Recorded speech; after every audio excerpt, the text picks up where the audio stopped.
আমি এই জায়গায় কষ্ট পেয়েছি। শোনেন, আজকে মজা নিচ্ছেন, ট্রল করছেন, করেন, এটা আপনার দিকেও আসবে ইনশাআল্লাহ, দেখে নিন।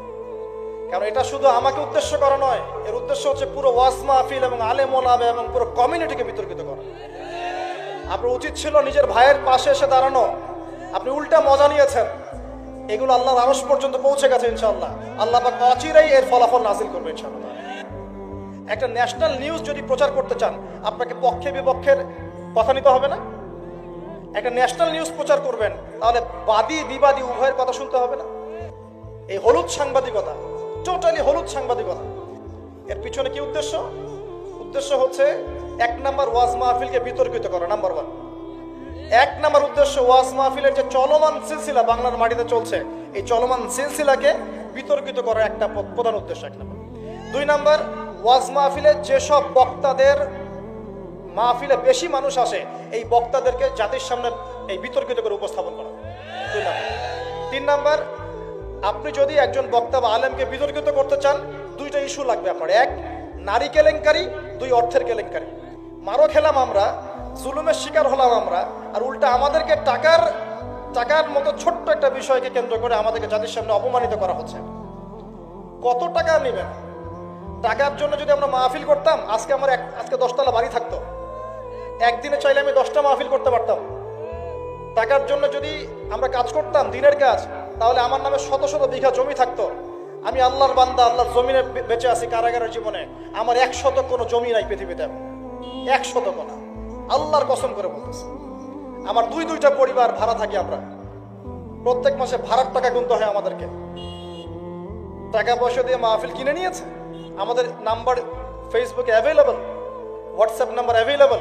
ফোন করে তো বলতে পারতেন যে ভাই আসলে কি হয়েছিল ঘটনা। তার মানে বোঝা যায় এর পিছনে একটা গভীর ষড়যন্ত্র আছে। ষড়যন্ত্র 1 নাম্বার, আলেম ওলামাদের অবস্থা কিন্তু দেশে ভালো নয়।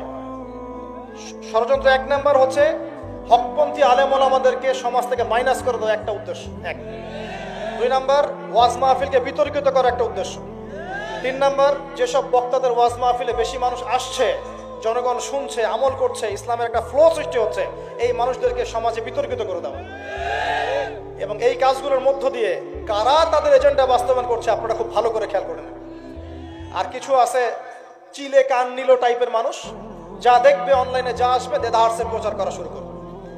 তুমি যে ফেসবুকে ইউটিউবিং করছো, ফেসবুকিং করছো, কখনো কি আমাকে জিজ্ঞেস করেছিল, আমাদেরকে জিজ্ঞেস করেছিল ভাই কি হয়েছে আপনাদের সাথে? তুমি এক পক্ষের কথা শুনে গালিগালাজ করছো, চরিত্র নিয়ে কথা বলছো, টাকার কেলেঙ্কারি দিচ্ছ।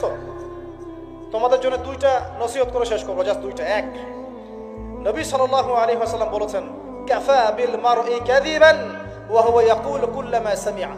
কোন ব্যক্তির মিথ্যাবাদী হওয়ার জন্য এতটুকুই যথেষ্ট যে সে যা শুনবে যাচাই বাছাই না করেই তা প্রচার করা শুরু করবে। 1।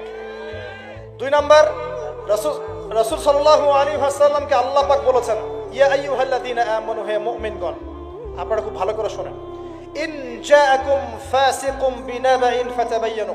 কোন ফাসিক, পাপাচারী, কোন ফাসিক যদি কোনো সংবাদ নিয়ে আসে, সেটা বিশ্বাস করার আগে অবশ্যই যাচাই বাছাই করে নেবেন, না হলে আন তুসিবু কওমান বিজাহালা ওয়া তুসবিহু আলা মা ফাআলতুম নাদিমিন। না হলে তোমরা অজ্ঞতাবশত এমন পদক্ষেপ নিয়ে ফেলবে যার ফলশ্রুতিতে তোমাদেরকে অনুতপ্ত হতে হবে। আর সবচেয়ে কষ্ট পেয়েছি আমি এখানে যে কিছু আলেম ওলামাও এর পক্ষে সাফাই গাওয়া শুরু করেছে।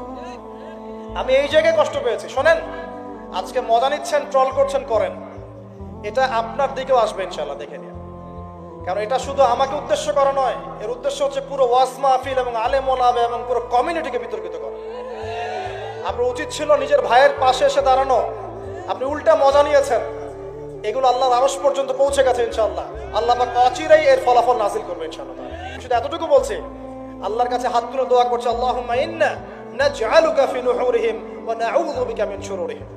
আল্লাহুম্মা কফিনিহিম বিমা শি'তা, আল্লাহুম্মা মুনজিলাল কিতাব ওয়া সারি'আল হিসাব, ইহজিমিল আহজাব, আল্লাহুম্মা ইহজিমহুম ওয়া জালজিলহুম। এই দোয়ার অর্থ যারা বুঝবেন জেনে নিয়েন যে আমি কি দোয়াটা করেছি।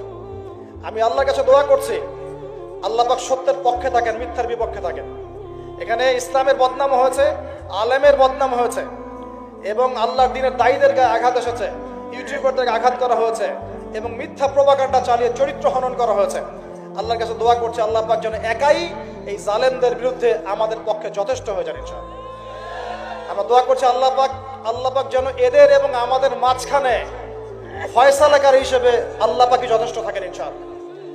আল্লাহুম্মা মুনজিলাল কিতাব, আল্লাহ পাক কিতাব নাজিলকারী, সারিআল হিসাব, দ্রুত হিসাব গ্রহণকারী, ইহজিমিল আহজাব, এই জালেমদের এই দলটাকে আল্লাহ পাক ভেঙে দিবেন ইনশাআল্লাহ। আল্লাহুম্মা জালজিলহুম, আল্লাহুম্মা হজিমহুম ওয়া জালজিলহুম, আল্লাহ পাক এদেরকে বিধ্বস্ত করবেন, এদের পাগুলোকে ভূমিকম্পের মতো কাঁপিয়ে দিবেন ইনশাআল্লাহ তাআলা। নবী সাল্লাল্লাহু আলাইহি ওয়াসাল্লাম, লাস্ট কথা, নবী সাল্লাল্লাহু আলাইহি ওয়াসাল্লামের উপর অত্যাচার আসলে তিনি দুই রকম সুন্নত দেখিয়েছেন। এক, তিনি মাফ করে দিয়েছেন, যদি ওরা ক্ষমা চাইতো আমি মাফ করে দিতাম। আল্লাহ রাসূল আরেকটা সুন্নাত, তিনি বদদুয়া করেছেন, হাত তুলে তুলে বদদুয়া করেছেন, আল্লাহ অমুককে দেখে নিও, তমুককে দেখে নিও, তমুককে দেখে নিও। আজকে আমি মাজলুম, আমরা মাজলুম, শুধু সেই বদদুয়া আল্লাহর কাছে করছি। অচিরেই দেখে নেবেন তাদের কি পরিণত হয় ইনশাআল্লাহ। আমরা কিচ্ছু করব না, কিচ্ছু বলবো না, আল্লাহর পক্ষ থেকে কি ফয়সালা হয় খালি দেখে নিন ইনশাআল্লাহ। কারণ আল্লাহর দ্বীনের শত্রুতা করে, দ্বীনের দায়ীদের সাথে, আলেমদের সাথে শত্রুতা করে কোন জালেম, কোন ফেরাউন, নমরুদ এই দুনিয়াতে টিকতে পারে নাই, আগামীতেও পারবে না ইনশাআল্লাহ তাআলা। আর কিছু বলার মতো মন মানসিকতা আমার নাই। আপনাদের জন্য দোয়া করবো এবং অনুরোধ করবো যে আল্লাহর ওয়াস্তে এই বিভ্রান্তির যুগে এক পেশে মনোভাব রাখবেন না, সত্য মিথ্যা যাচাই করবেন, তারপরে আপনি বিশ্বাস করবেন ইনশাআল্লাহ তাআলা। আর বিশ্বাস করবেন আল্লাহর পথে দায়ী আলেম, মুহাদ্দিস, মুফতিরা কোনোদিনও দিনের অকল্যাণে কোনো কাজ করে না ইনশাআল্লাহ। আল্লাহ রাব্বুল আলামিন আমাদের সবাইকে পবিত্র কোরআন এবং সহিহ হাদিসগুলো অনুযায়ী আমল করার তৌফিক দান করুন, নবীর সুন্নাহগুলো মেনে চলার তৌফিক দান করুন, এবং আমাদের মাঝে যত ইখতিলাফ আল্লাহ পাক দূর করে দিন, এবং দৃশ্যমান অদৃশ্যমান সমস্ত রকম ইসলামের শত্রু থেকে আল্লাহ পাক আমাদেরকে হেফাজত করুন। আমিন।